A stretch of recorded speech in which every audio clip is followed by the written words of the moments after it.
অকল নামতে নহয়, কামেৰেও পৰিচয় দিছে এখন ব্যক্তিগত খণ্ডৰ বিদ্যালয়ে।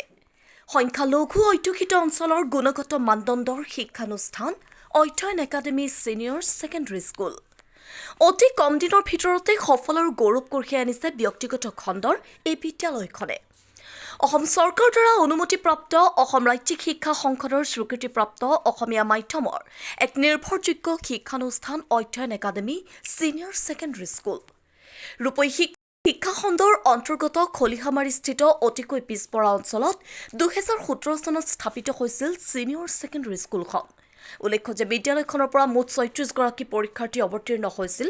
তাৰ মাজতে 20জনে লেটাৰ নম্বৰ, 6জনে প্ৰথম বিভাগ, 27জনে দ্বিতীয় বিভাগ আৰু 1জনে তৃতীয় বিভাগত উত্তীৰ্ণ হয়। এই ফলাফলক কেন্দ্ৰ কৰি শিক্ষক-শিক্ষয়িত্ৰীৰ লগতে অভিভাৱক-অভিভাৱিকাসকলো যথেষ্ট উৎফুল্লিত হৈছে। অধ্যক্ষ ইনামুল হক আৰু শিক্ষকসকলৰ অশেষ কষ্ট আৰু ত্যাগৰ বিনিময়ত এই ফলাফল লাভ কৰিছে। উল্লেখ্য যে 2025 চনৰ 17 এপ্ৰিল তাৰিখৰ পৰা উচ্চতৰ মাধ্যমিকৰ প্ৰথম বৰ্ষৰ নামভৰ্তিৰ বাবে আবেদন আৰম্ভ হ'ব। গতিকে পলম নকৰি হাইস্কুল শিক্ষান্ত পৰীক্ষাত উত্তীৰ্ণ হোৱা শিক্ষাৰ্থীসকলে অতি শীঘ্ৰেই বিদ্যালয় কৰ্তৃপক্ষৰ লগত যোগাযোগ কৰক।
নিশ্চিতভাৱে ক'বলৈ গ'লে আজি চাওক আমাৰ যিখন নতুন বোৰ্ড গঠন হৈছে, আছিফ যিটো হৈছে নতুনকৈ, সেইটো যিটো পৰীক্ষাৰ নিয়ম কানুন যিটো নতুনকৈ গঠন কৰা হৈছে, খুব এটা ধুনীয়া নিয়ম কানুন গঠন কৰিছে এতিয়া। যিহেতু আজিৰ যুগত কম্পিটিটিভ যুগ বুলি ক'ব পাৰি, যে চাকৰি বাকৰিৰ ক্ষেত্ৰতে হওক, যিকোনো ক্ষেত্ৰতেই আজিৰ যুগত 3টা ষ্টেপতে পৰীক্ষা হয়। যিটো আপোনাৰ প্ৰিলিমছ, মেইনছ, ভাইবা, এই 3টা ষ্টেপতে হয়। তো সেইটো ছিষ্টেমতে এইবাৰ পৰীক্ষাটো হৈছে। কিন্তু চব ল'ৰা ছোৱালী ইমান বস্তু ভালকৈ ধৰিব পৰা নাই, এনেকুৱা মোৰ অনুভৱো হৈছে। ৰিজাল্টো যথেষ্ট ভাল হৈছে। কিন্তু আগন্তুক এই প্ৰক্ৰিয়াটোৱে ধুনীয়া পৰিৱেশ, আমাৰ শৈক্ষিক পৰিৱেশটো অকণমান ধুনীয়া যে হ'ব, এনেকুৱা অনুভৱ এটা হৈছে। আমাৰ বিদ্যালয়ৰ ফলাফল মোৰ ধাৰণাত খুব যথেষ্ট ভাল হৈছে।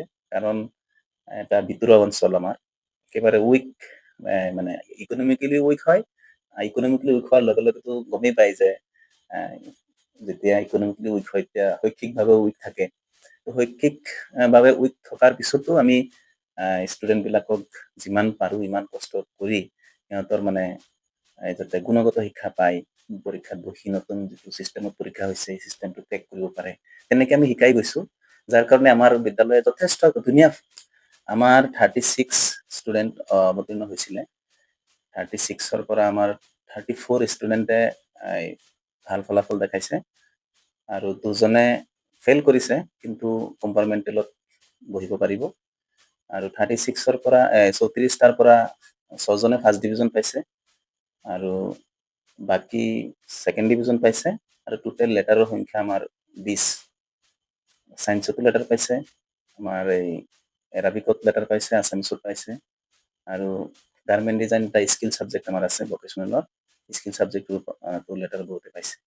যাৰ কাৰণে আমাৰ স্কিলতো আজিৰ যুগত হায়াৰ ছেকেণ্ডেৰীৰ কথা এটা মনত পৰিছে, কৈ লওক। হায়াৰ ছেকেণ্ডেৰীত আমাৰ এইবাৰ যিটো নতুন ছেশ্যন ষ্টাৰ্ট হ'ব, ফাৰ্ষ্ট ইয়েৰত এডমিশ্যন হ'ব, তাত ভকেশ্যনেল ছাবজেক্ট এটা লোৱা বাধ্যতামূলক কৰিছে। স্কিলৰ ওপৰত গুৰুত্ব দিছে বৰ্তমান চৰকাৰে। নিশ্চয় আমাৰ ৰিজাল্ট যিহেতু 11 তাৰিখে হৈ গ'ল, আৰু বৰ্তমান আমাৰ অফিচৰ পৰা আহিছে 17 তাৰিখৰ পৰা আমাৰ এডমিশ্যন প্ৰক্ৰিয়াটো অনলাইন হ'ব। এপ্লিকেণ্ট ছাত্ৰ-ছাত্ৰীসকলে 17 তাৰিখৰ পৰা 24 তাৰিখৰ ভিতৰত অনলাইন কৰি এডমিশ্যন ল'ব লাগিব। এইটো এটা খুব কম সময়ৰ ভিতৰত ল'ব লাগিব। অলপ ষ্ট্ৰিক্টলি আমাক জনাইছে অলপ কম সময়ৰ কাৰণে, কম সময়ৰ ভিতৰতে যাতে ল'ৰা-ছোৱালীয়ে এপ্লাই কৰে। আমাৰ ছিনিয়ৰ ছেকেণ্ডেৰী আপোনাৰ উত্তৰ দিছোঁ।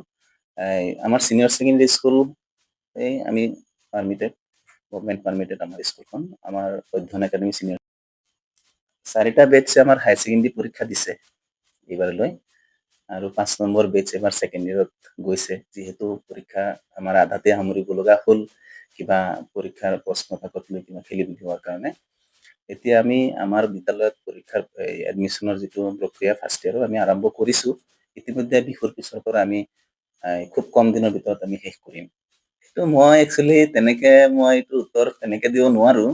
তথাপিও মই আপোনালোকৰ এই চেনেলৰ মাধ্যমে জনাব বিচাৰিছোঁ এটা কথাই যে খালি স্কুল গঠন কৰিলে নহ'ব। ঘৰখন বনাই আপোনাৰ এই ল'ৰা-ছোৱালী মাতি আনি দুজন শিক্ষক আহি পেলাই যে পঢ়াব, সেইটোতো মোৰ মতে ইমান ভাল দেখা নাযায়। কিন্তু শৈক্ষিক অনুষ্ঠান যিমান হয় ইমান ভালেই হয়, মানে মোৰ কাৰণে ভাল। সমাজখনৰ পৰা কুসংস্কাৰ আঁতৰিব, অন্ধবিশ্বাস আঁতৰি ভাল এটা পৰিৱেশ গঢ় দিব। এইটো কাৰণে মই সেইটোৱে কওঁ যে যদিও চৰকাৰৰ নিয়ম মতে দিব পাৰে, ডিষ্টেঞ্চত কিমান দিব পাৰে আমি অলপ জানো, তথাপিও আমি ক'ব বিচৰা নাই। কাৰণ এইটো চৰকাৰীভাৱে কথাটো আছে, এইটো মই কোৱাটো শোভা নাপায়। হ'লেও যিসকলে কৰি আছে কৰক, মোৰ মানে আপত্তি তাত নাই।